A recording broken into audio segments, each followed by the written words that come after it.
ನಮಸ್ಕಾರ ವೀಕ್ಷಕರೇ, ನಾ ವೈಭವ್ ಪಾಟೀಲ್. ವೀಕ್ಷಕರೇ, ನೀವು ನೋಡಿರಬಹುದಾ ಮಾರ್ಕೆಟ್ 5% ಬಿತ್ತ ಅಥವಾ 4% ಬಿತ್ತಂದ್ರೆ ಮಾರ್ಕೆಟ್ ಕ್ರ್ಯಾಶ್ ಆಗೈತಿ ಅಂತಾರೆ. ಬಟ್ ಮಾರ್ಕೆಟ್ 5% ಅಥವಾ 10% ಇಲ್ಲಿಕ್ರ 2-3% ಬಿದ್ರೆ ಅದಕ್ಕೆ ಕ್ರ್ಯಾಶ್ ಅನ್ನಂಗಿಲ್ರಿ. ವೀಕ್ಷಕರೇ, ನಾವು ಇವತ್ತಿನ ಈ ವಿಡಿಯೋನಾಗ ಮಾರ್ಕೆಟ್ ಕ್ರ್ಯಾಶ್ ಬಗ್ಗೆ ಸರಿಯಾದ ಡೆಫಿನೇಷನ್ ಬಗ್ಗೆ ಕಲಿಯೋಣ ನೋಡ್ರಿ ವೀಕ್ಷಕರೇ, ಇಂತಹ ವಿಡಿಯೋ ಯೂಟ್ಯೂಬ್ ಮ್ಯಾಗ ಭಾಳ ಕಡಿಮೆ ಸಿಗ್ತಾವ. ನಾನು ಈ ಚಾನಲ್ಗೆ ಸಬ್ಸ್ಕ್ರೈಬ್ ಮಾಡ್ರಿ ಮತ್ತೆ ಈ ವಿಡಿಯೋನ ಒಟ್ಟ ಸ್ಕಿಪ್ ಮಾಡಲ್ದ ನೋಡ್ಬೋದು ವೀಕ್ಷಕರೇ. ಮಾರ್ಕೆಟ್ ಕ್ರ್ಯಾಶ್ ಆಗೈತಿ ಅಂತಂದ್ರೆ ಸರಿಯಾದ ಡೆಫಿನೇಷನ್ ನಾವು ನೋಡ್ರೆ ಏನು ಗೊತ್ತಾಗ್ತೈತೆ ಅಂತಂದ್ರೆ ನಮಗೆ ಮಾರ್ಕೆಟ್ ಏನ್ರಿ ತಂದು ರೀಸೆಂಟ್ ಹೈಲೆ. ಈಗ ನೀವು ಎಕ್ಸಾಂಪಲ್ ತೊಗೋಬೋದ, ನಿಫ್ಟಿ ಅದ್ರದ ರೀಸೆಂಟ್ ಹೈ 25,000 ಐತೆ ಅಂತ ತಿಳ್ಕೊರಿ. ಅದ್ರದ ರೀಸೆಂಟ್ ಹೈಲೆ ಏನ್ರಿ ಮಾರ್ಕೆಟ್ 5% ಬಿತ್ತು ಅಂತಂದ್ರೆ ಅದಕ್ಕೆ ಪುಲ್ ಬ್ಯಾಕ್ ಅಂತೇವಿ ನಾವು. ತಿಳಿತ್ರಿ ವೀಕ್ಷಕರೇ, ನಾವು ಖರೆ ಏನಂತೇವೆ 5% ಬಿದ್ರೆ ಕ್ರ್ಯಾಶ್ ಆಗೈತೆ ಅಂತೇವಿ. ಬಟ್ ಕ್ರ್ಯಾಶ್ ಆಗೈತೆ ಅನ್ನಂಗಿಲ್ಲ. ನಿಫ್ಟಿ ನಮ್ದು ತಂದು ರೀಸೆಂಟ್ ಹೈಲೆ 5% ಬಿದ್ರೆ ಅದಕ್ಕೆ ಪುಲ್ ಬ್ಯಾಕ್ ಅಂತೀವಿ. ಮತ್ತು ನಿಫ್ಟಿ ತಂದು ರೀಸೆಂಟ್ ಹೈಲೆ ಏನ್ರಿ 10% ಬಿತ್ತು ಅಂತಂದ್ರೆ ಅದಕ್ಕೆ ಕರೆಕ್ಷನ್ ಅಂತೇವಿ.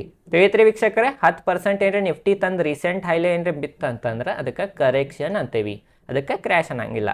ಮತ್ತು ವೀಕ್ಷಕರೇ, ನಿಫ್ಟಿ ತಂದು ರೀಸೆಂಟ್ ಹೈಲೆ ಏನ್ರಿ 20% ಬಿತ್ತಂತಂದ್ರೆ ತಂದು ರೀಸೆಂಟ್ ಹೈಲೆ ನಿಫ್ಟಿ 20% ಬಿದ್ರೆ ಅದಕ್ಕೆ ಮಾರ್ಕೆಟ್ ಈಗ ಬೇರ್ ಫೇಸ್ನಾಗ ಐತಿ ಅಂತೇವಿ. ಅಂತಂದ್ರೆ ಬೇರ್ ಮಾರ್ಕೆಟ್ನಾಗ ಐತೆ ಅಂತೇವಿ. ನೀವು ಕೇಳಿರ್ಬೋದಲ್ಲ, ಈಗ ಮಾರ್ಕೆಟ್ ಬೇರ್ ಮಾರ್ಕೆಟ್ನಾಗ ಐತಿ, ಸ್ಟಾಕ್ ಮಾರ್ಕೆಟ್ ಬೇರ್ ಮಾರ್ಕೆಟ್ನಾಗ ಐತಿ ಅಂತ ಎಲ್ಲರೂ ಅಂತಾರೆ. ನೀವು ಕೇಳಿರಬಹುದು. ಅದು ಯಾವಾಗ ಅಂತೇವೆ ಅಂತಂದ್ರೆ ನಿಫ್ಟಿ ತಂದು ರೀಸೆಂಟ್ ಹೈಲೆ 20% ಏನ್ರಿ ಬಿತ್ತು ಅಂತಂದ್ರೆ ಅದಕ್ಕೆ ನಾವು ಬೇರ್ ಮಾರ್ಕೆಟ್ ಅಂತೇವಿ. ಮತ್ತೇನ್ರಿ ನಿಫ್ಟಿ ತಂದು ರೀಸೆಂಟ್ ಹೈಲೆ 30% ಬಿತ್ತು ಅಂತಂದ್ರೆ ಅದಕ್ಕೆ ನಾವು ಕ್ರ್ಯಾಶ್ ಅಂತೇವಿ.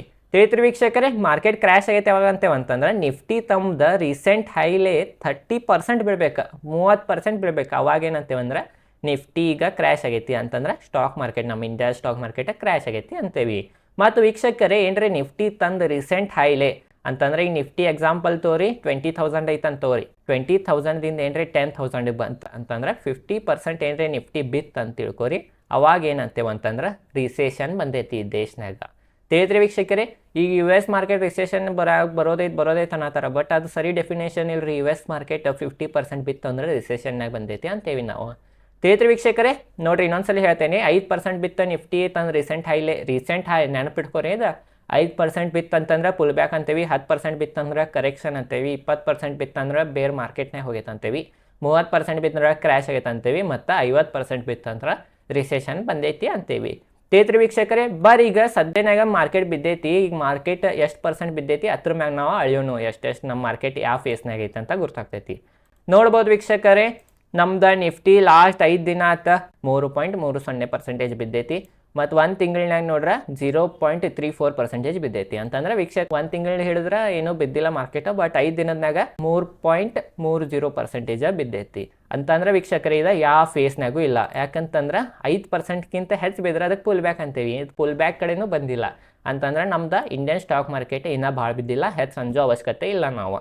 ಮತ್ತು ವೀಕ್ಷಕರೇ, ಈಗ ನಾವು ನ್ಯಾಸ್ಡ್ಯಾಕ್ ನೋಡೋಣ. US ಇಂಡೆಕ್ಸ್ ನೋಡ್ಬೋದು ವೀಕ್ಷಕರೇ. US market last 5 ದಿನದ್ನಾಗ 6.47% ಬಿದ್ದೈತಿ. ಮತ್ತು 1 ತಿಂಗಳಿನಾಗ 11.07% ಅಂದ್ರೆ 11%ಗಿಂತ ಹೆಚ್ಚು ಬಿದ್ದೈತಿ ಲಾಸ್ಟ್ 1 ತಿಂಗಳಿನಾಗ ನ್ಯಾಸ್ಡ್ಯಾಕ್ US ಇಂಡೆಕ್ಸ್. ಅಂತಂದ್ರೆ ವೀಕ್ಷಕರೇ, ಈಗ US ಮಾರ್ಕೆಟ್ ಎಲ್ಲಿ ಐತಂತಂದ್ರೆ ಯಾವ ಫೇಸ್ನ ಐತಂದ್ರೆ ಕರೆಕ್ಷನ್ ಫೇಸ್ಗೆ ಬಂದೈತಿ. ಅಂದ್ರೆ ಇನ್ನ ಬೇರ್ ಮಾರ್ಕೆಟು ಬಂದಿಲ್ಲ, ಕ್ರ್ಯಾಶ್ ಆಗಿಲ್ಲ, ಕರೆಕ್ಷನ್ ಫೇಸ್ಗೆ ಬಂದೈತಿ. ಇನ್ನ ಏನ್ರಿ ಮತ್ತೆ ಬಿತ್ ಅಂತಂದ್ರೆ ಅದಕ್ಕೆ ನಾವು ಅನ್ಬೋದ ಈಗ ಬೇರ್ ಮಾರ್ಕೆಟ್ನ ಬಂದೈತಂತ ಇನ್ನ 10% ಬಿದ್ರೆ. ಬಟ್ ಹೆಚ್ಚು ಅಂಜೋ ಅವಶ್ಯಕತೆ ಇಲ್ಲ. ಈಗ US ಮಾರ್ಕೆಟ್ 11%ಗಿಂತ ಹೆಚ್ಚು ಬಿದ್ದೈತಂತಂದ್ರೆ ಕರೆಕ್ಷನ್ ಫೇಸ್ ಮತ್ತು ಬೇರ್ ಫೇಸದ ನಡಕೈತಿ. ತಿಳಿತ್ರಿ ವೀಕ್ಷಕರೇ, ಅಂದ್ರೆ ಸ್ವಲ್ಪ ಪ್ರೆಷರ್ ಐತಿ US ಮಾರ್ಕೆಟ್ನಾಗ. ಮತ್ತು ವೀಕ್ಷಕರೇ, ನೋಡ್ಬೋದು ನೀವು ಈಗ ಜಪಾನದ ಮಾರ್ಕೆಟ್ ನೋಡೋಣ. ಈಗ ಇದೆಲ್ಲ ಜಪಾನ್ ಸಂಬಂಧ ಆಗತ್ತೈತೆ. ನಾನು ಜಪಾನದ ಇಂಡೆಕ್ಸ್ ನೋಡ್ಬೋದು ವೀಕ್ಷಕರೇ. ಜಪಾನದ ಇಂಡೆಕ್ಸ್ ಲಾಸ್ಟ್ 5 ದಿನ ಆತ 9.52% ಬಿದ್ದೈತಿ. ಅಂತಂದ್ರೆ ಇದು ಕರೆಕ್ಷನ್ ಪೇಸಿಗೆ ಬಂದೈತಿ ಅನ್ಬೋದು ನಾವು. ಮತ್ತು ಲಾಸ್ಟ್ 1 ತಿಂಗಳಿನಾಗ ನೋಡ್ರೆ ಜಪಾನದ ಇಂಡೆಕ್ಸ್ 13.96% ಅಂತಂದ್ರೆ 14% ಸುಮಾರು ಜಪಾನದ ಇಂಡೆಕ್ಸ್ ನಿಕ್ಕಾಯಿ ಬಿದ್ದೈತಿ. ಅಂತಂದ್ರೆ ವೀಕ್ಷಕರೇ, ಇದೂನು ಕರೆಕ್ಷನ್ ಫೇಸ್ ಮತ್ತು ಬೇರ್ ಮಾರ್ಕೆಟ್ ನಡಕೈತಿ. ಅಂತಂದ್ರೆ ಇದ್ರಾಗನು ಪ್ರೆಷರ್ ಐತಿ. ಬಟ್ ನಮ್ಮ Indian stock market pull back ಕಡೆನೂ ಹೋಗಿಲ್ಲ. ಪುಲ್ ಬ್ಯಾಕ್ ಅಂದ್ರೆ 5%ಗಿಂತ ಹೆಚ್ಚು ಬಿಡ್ಬೇಕು. ನಿಫ್ಟಿ ನಮ್ದು 3%ಗಿಂತ ಸ್ವಲ್ಪ ಹೆಚ್ಚು ಬಿದ್ದೈತಿ. ಬಟ್ 5%ಗಿಂತ ಹೆಚ್ಚು ಬಿದ್ದಿಲ್ಲ. ಅಂತಂದ್ರೆ ನಮ್ದು ಇಂಡಿಯನ್ ಸ್ಟಾಕ್ ಮಾರ್ಕೆಟ್ ಭಾಳ ಚಲೋ ಐತ್ರಿ, ಹೆಚ್ಚು ಅಂಜೋ ಅವಶ್ಯಕತೆ ಇಲ್ಲ. ಇವು 1 2 3 4 5 ಫೇಸ್ನಾಗನು ಎಲ್ಲೂ ನಮ್ದು ಇಂಡಿಯನ್ ಸ್ಟಾಕ್ ಮಾರ್ಕೆಟ್ ಇಲ್ಲ. ಅಂತಂದ್ರೆ ಹೆಚ್ಚು ಅಂಜೋ ಅವಶ್ಯಕತೆ ಇಲ್ಲ. ಸ್ವಲ್ಪ ಕೆಳಗೆ ಬಂದೈತಿ ಮಾರ್ಕೆಟ್ ಅಂದ್ರೆ ಏರು ಹೇಳ್ತಾ ಇರೋದನ್ನ ಸ್ಟಾಕ್ ಮಾರ್ಕೆಟ್ ಅಂತಂದ್ರೆ ನಾನು ಹೆಚ್ಚು ಅಂಜೋ ಅವಶ್ಯಕತೆ ಇಲ್ಲ. ತಿಳಿತ್ರಿ ವೀಕ್ಷಕರೇ ಈ ವಿಡಿಯೋ ಕರೆಕ್ಟ್ ತಿಳಿಲಿಲ್ಲ ಅಂದರೆ ಇನ್ನೊಂದ್ಸಲ ನೋಡ್ರಿ. ಮತ್ತು ಇವೆಲ್ಲ ಫೇಸಸ್ನ ಏನಿಲ್ಲ ರೀ, ಇವು 5 ಫೇಸಸ್ ಬರ್ಕೊಂಡು ಹಿಡ್ಕೋರಿ. ಇಲ್ಲಿಕ್ರ ಒಂದು ಈಗ ನಾ ಫೋಟೋ ಬರ್ತಿರ್ಬೋದ, ಆ ಸ್ಕ್ರೀನ್ಶಾಟ್ ಹೊಡ್ಕೊಂಡು ಒಂದು ಅದ್ರದ್ದು ಪ್ರಿಂಟ್ ತೆಗೆದು ನಿಮ್ಮ ಗಾಡಿ ಮ್ಯಾಗ ಅದು ಅಂಟಿಸ್ಕೋರಿ. ನೀವು ಟ್ರೇಡರ್ ಇನ್ವೆಸ್ಟರ್ ಇದ್ರೆ ಅಂದ್ರೆ ನಿಮಗೆ ನೆನಪಿರ್ತೈತಿ. ತಿಳಿದ್ರಿ ವೀಕ್ಷಕರೇ ಇಷ್ಟಿತ್ತು ಈ ವಿಡಿಯೋ ಚಲೋ ಅನ್ಸ ವಿಡಿಯೋ ಲೈಕ್ ಮಾಡಿರಿ. ಈ ಚಾನಲ್ ಮ್ಯಾನ ಶೇರ್ ಮಾರ್ಕೆಟ್ ರಿಲೇಟೆಡ್ ಕನ್ನಡನ ವಿಡಿಯೋ ಮಾಡ್ತಿರ್ತೀನಿ. ನಾನು ಒಂದು ಕೋರ್ಸು ಐತಿ ಫ್ರೀನಾಗ. ಕೋರ್ಸ್ ಅಂತಂದ್ರೆ ಅನ್ಸಬೇಡ್ರಿ, ಫ್ರೀನಾಗ ಐತಿ ಅದು ಕನ್ನಡನಾಗ. Basic to advance stock market course ಅಂತ. ಈಗ ನಾ ಸದ್ಯ ಟೆಕ್ನಿಕಲ್ ಅನಾಲಿಸಿಸ್ ಹೇಳ್ತೀನಿ, ನೆಕ್ಸ್ಟ್ ಹತ್ರಾಗ ಫಂಡಮೆಂಟಲ್ ಅನಾಲಿಸಿಸ್ ಹೇಳಾವಿದ್ದೇನೆ. ನನ್ನ ಚಾನಲ್ ಸಬ್ಸ್ಕ್ರೈಬ್ ಮಾಡಿರಿ ಮತ್ತು ಆ ಪ್ಲೇಲಿಸ್ಟನ್ನು ನೋಡಿರ್ಲಿಲ್ಲ ಆ ಪ್ಲೇಲಿಸ್ಟನ್ನು ಹೋಗಿ ಎಲ್ಲ ವಿಡಿಯೋಗಳನ್ನು ನೋಡಿರಿ. ಅಂದ್ರೆ ನಿಮಗೆ ಸ್ಟಾಕ್ ಮಾರ್ಕೆಟ್ ಬಗ್ಗೆ ಏನು ಗೊತ್ತಿರಲಿಲ್ಲ ಅಂದ್ರೂ ಸ್ಟಾಕ್ ಮಾರ್ಕೆಟ್ ಬಗ್ಗೆ ಗೊತ್ತಾಗ್ತೈತಿ.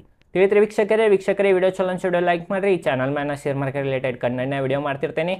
ಧನ್ಯವಾದಗಳು.